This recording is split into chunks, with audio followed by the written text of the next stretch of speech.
Today's Devar Torah is on Parashat Pinchas from Numbers 25, verse 6 through chapter 30, verse 1. And we're going to be looking at the deeper metaphorical truths and spiritual symbolism in regards to the awakening of divine consciousness in contrast to the pitfalls of the Yetzer Hara ego in this Parashah and its symbols. Our Parashah opens in the aftermath of a national crisis. Israel, last week we read about, had fallen into spiritual corruption through idolatry and immorality with the Moabite women, culminating in a public desecration of divine covenant by Zimri and Cosbi. And in the midst of this public sin, there was a plague that killed over 24,000 people. And in a moment of radical zeal, Phinehas rose up and struck down this public act of desecration, halting the plague. And at the literal level, it's a dramatic and violent episode, but beneath the surface, this parasha is about the soul's deeper yearning to restore wholeness when we are broken through sin, and to reunify what has been divided, and to awaken the higher divine consciousness beyond the egoic distortions. So let's look at Phinehas as representing the higher will, awakening against fragmentation and separation caused by sin. Numbers 25:11 says, Phinehas, son of Eleazar, turned back my wrath, meaning the natural cause and effect of the people's sin, in that he was zealous for my sake among them, and I did not consume the children of Israel in my jealousy. Phinehas here represents the inner soul's fire, the Nekuda Elyona, we say in Hebrew, the highest point within the heart that cannot tolerate fragmentation or desecration of the holy. His act was not from anger, nor was it about violence. In fact, we're told that his own peace was broken in doing this mitzvah, but it was more about intervening in a rupture of consciousness. The people were seduced into peor, symbolic of egoic indulgences and desires and pleasures without purpose and connection without covenant. And the zeal of Phinehas reflects the soul's refusal to compromise the truth of oneness with the divine and to bring about whatever is necessary to bring restoration and oneness again. Rabbi Zadok HaKohen of Lublin said, "Every Jew has a point of Phinehas within him, a holy fire that burns when the divine order is broken." And in the divine Sephirot terms, Phinehas channels the Sephira of Gevurah, focused discipline with cutting clarity to realign the fallen sparks before they go out.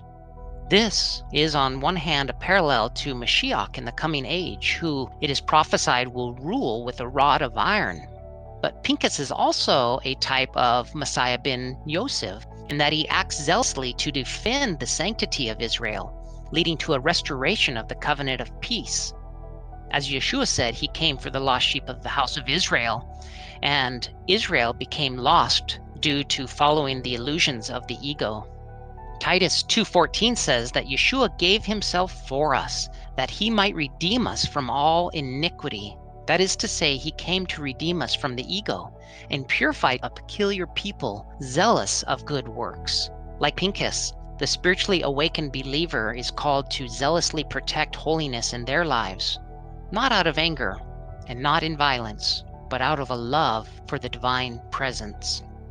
Hashem in Numbers 25 verses 12 through 13 speaks of this covenant, saying, "Behold, I give him my covenant of peace, and it shall be for him and his seed after him a covenant of eternal priesthood." So paradoxically, Phinehas' act of death brought about life and resulted in a covenant of peace. And we should inquire into it even more, asking why? How does this happen? Especially understanding the parallel with Yeshua. Because in the higher spiritual view, true peace is not passivity. It is the restoration of inner integrity and divine alignment. The Hebrew word shalom, meaning peace, shares a root with shalem, meaning wholeness or oneness, completeness.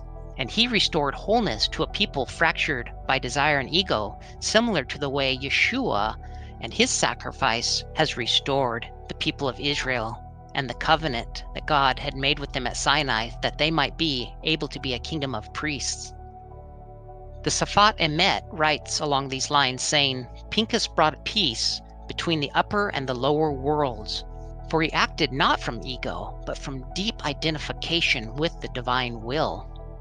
And it reminds me of what Yeshua said in Matthew 5:9, saying, Blessed are the peacemakers, for they shall be called the children of God. May we do whatever is necessary to be at peace with all people, like Rabbi Shaul says, or to restore the peace when it's broken. And this affirms that those who restore divine order, not through ego but spiritual clarity, are spiritually elevated as priests and children of God. This is what it means to be a part of that kingdom priesthood. We must be peacemakers. Following Pinchas's act, a new census is taken, which we read about in Bamidbar 26, verse 2, saying, Take the sum of all the congregation, every male from 20 years old and upward. Metaphorically, this represents a collection of the sacred inner faculties, as a census of consciousness, if you will, was being taken, and a reorganization of the individual souls being brought back into harmony as one, as the earlier generation had passed, representing the old egoic patterns dying out, and a new consciousness is being formed in this new generation, counted and ordered anew, just like this final generation is having their awakening experience and separating from the old egoic patterns of previous generations of our forefathers in preparation of the Messianic age. In spiritual terms, this is like the soul recalibrating itself after a disruption, taking stock of what remains and preparing for divine service again. Then, in chapter 27, we see in the story of the daughters of Zelophehad the feminine awakening of inheritance. Interestingly, in contrast to the masculine zeal of Pinchas, the Torah then highlights this feminine initiative in chapter 27. These women who challenge injustice with grace and wisdom. They ask for their rightful inheritance, and God affirms their claim. Numbers 27:1 says, The daughters of Zelophehad drew near, like so many of our beautiful sisters who were quick to draw near to Hashem and His Torah and reclaim their spiritual inheritance in their lives and for their families. These women sought their righteous inheritance in the land, which is a metaphor for spiritual inheritance for all of us who trust in the divine promises. These daughters represent an awakening of Bina consciousness, this intuitive, receptive, and just deeper divine intellect that we referred to last week. Bina is referred to as understanding, which perfectly balances the Chokmah wisdom of God. And you see the masculine and the feminine in this, just as we do with these daughters of Zelophehad, counterbalancing the masculine justice and righteous zeal of Pinchas. And Rabbi Kook teaches that when the inner light of the soul awakens, it pushes gently but firmly against the outer injustice of the world. So together, Pinchas and the daughters form a balanced picture, just like Gevurah, that discipline with zeal, and Bina, that intuitive consciousness, is what all of the saints need. That perfect balance in the vertical plane, just like we balance Gevurah with Chesed in the horizontal plane, loving kindness with discipline. Thus, restoration comes through action and transformation through insight and intuition. And in verse 18, we see then the appointing of Yehoshua in chapter 27, verse 18. He's appointed as a type of the transmission of conscious awareness and spiritual anointing that comes with an ordination into a leadership role. And verse 18 says, Take Yehoshua, a man in whom is spirit, and lay your hand upon him. Of course, this is Hashem instructing Moshe how to transfer this spiritual anointing and how to anoint Yehoshua for this role to take over in Moshe's place with this special ordination of the laying on of hands. And so we see that as Moses was nearing the end of his journey, he was instructed to transfer this spiritual leadership to Yehoshua. And this represents the two different types, of course, of Yeshua's ministry, from being a humble, meek, suffering servant like Moshe to being a conquering man of battle and king, pictured in Yehoshua, bringing them into the promised land, where in Yeshua's first coming, we could not return to the promised land and see the restoration of all things, just as Moses could not lead the children of Israel into the promised land. But Yehoshua did, just as we will see through Mashiach ben David, soon to come. And this act of ordination and transference of anointing represents the transmission of da'at, knowledge, a spiritual consciousness of knowledge in how to lead and how to teach from one soul to another. Moshe symbolizes the expanded divine mind. We call him in Hebrew the mochen de gadlut, this expansive divine consciousness. And Yehoshua, his devoted student and servant, receives not just knowledge, but this spiritual energy and presence through the semicha, which is the laying on of the hands that we even do to this day as rabbis are ordinated. And it's interesting to note that Moshe lays hands on Yehoshua, transferring leadership and divine spirit in verses 18 through 23. And the apostles followed this principle from Torah in Acts 6:6, which says that as they were raising up new spiritual leaders there in Jerusalem to be sent out to the world, they set them before the apostles, and when they had prayed, they laid their hands on them. 2 Timothy 1:6 also alludes to this principle, saying, "Wherefore I put thee in remembrance, that thou shouldst stir up the gift of God, which is in thee by the putting on of my hands." Very powerful. And this confirms the spiritual truth that divine leadership and wisdom are passed through intimate spiritual transmission, not just through logic, learning, or hierarchy. Then we come to the final chapters of our Parashah, Numbers 28 and 29, and these are completely separate in focus from the stories of Pinchas and the daughters of Zelophehad and the anointing of Yehoshua, as these two chapters focus on the spring feast and the fall feast, including the new moon festivals.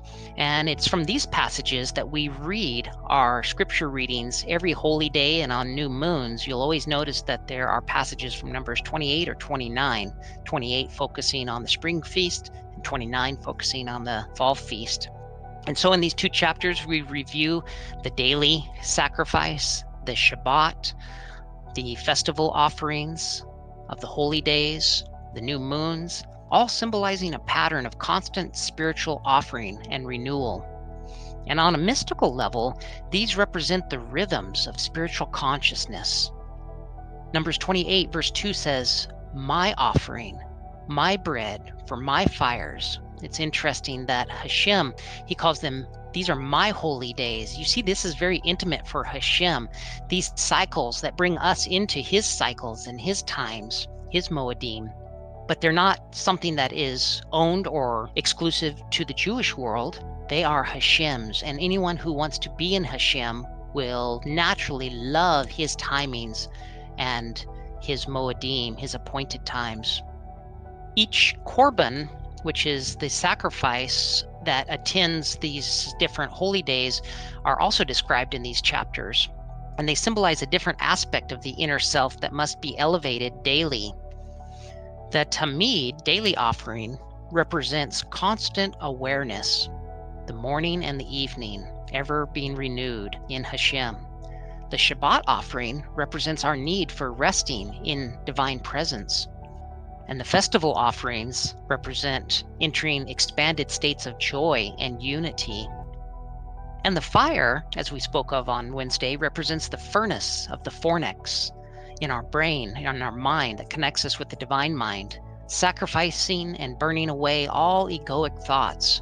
And our Jewish wisdom teachings explain that the korban, meaning the sacrifice, means to draw near. Each soul must offer itself anew, rising from the lower will to the higher divine consciousness. This is where we find our true identity in him. And Rabbi Shaul in Romans 12:1 says, "I beseech you, that you present your bodies a living sacrifice, holy, acceptable to God, which is your reasonable service. So he's relating to the service in the temple, and we see this correlation with Numbers 28 and 29 with the holy days and the sacrifices made in the temple on those holy days, as well as the sacrifice that Pinchas made to restore the peace and the people to Hashem. So Romans 12:1 really ties it in together when you know your Torah. The korbanot now become represented today in our inner offerings, our thoughts, our actions, our prayers, and our daily intentions made holy by conscious devotion without the ego. Thus, both the Torah and the New Testament we see confirming this spiritual message of Parashat Pinchas, in that zeal for holiness must come from a purified heart, not from ego, and that true peace comes through alignment with divine will, and that inheritance belongs to the faithful, not by status, but by inner conviction, and that divine consciousness is transferable, not just intellectually, but energetically in the spiritual realm, and that our selfless daily devotion is the new altar of today, and that our lives are the offering. And this correlates with what the Baal Shem Tov beautifully said, saying, when a soul acts in complete oneness with the divine will, without self, without the ego, the smallest act becomes a great tikkun, meaning it brings about repair and restoration, not only in our lives, but in the lives of others. Likewise, Parashat Pinchas teaches us that when the fire within us is channeled through love, devotion, and clarity, we become instruments of divine harmony in a fractured world. So, in closing, may we open ourselves to awaken that holy fire within, to reject all distortions and return to wholeness and oneness and unity in Hashem, and seek to balance strength with wisdom and zeal with humility, the way Pinchas did. And may we daily offer our thoughts and speech and actions as a korban, drawing near to the divine, and inherit the inner land, meaning open ourselves to return to the full consciousness of our promised land consciousness, our divine identity. Amen. This is the goal, and this is my prayer for you and for me and for all who are in this process of awakening and return today.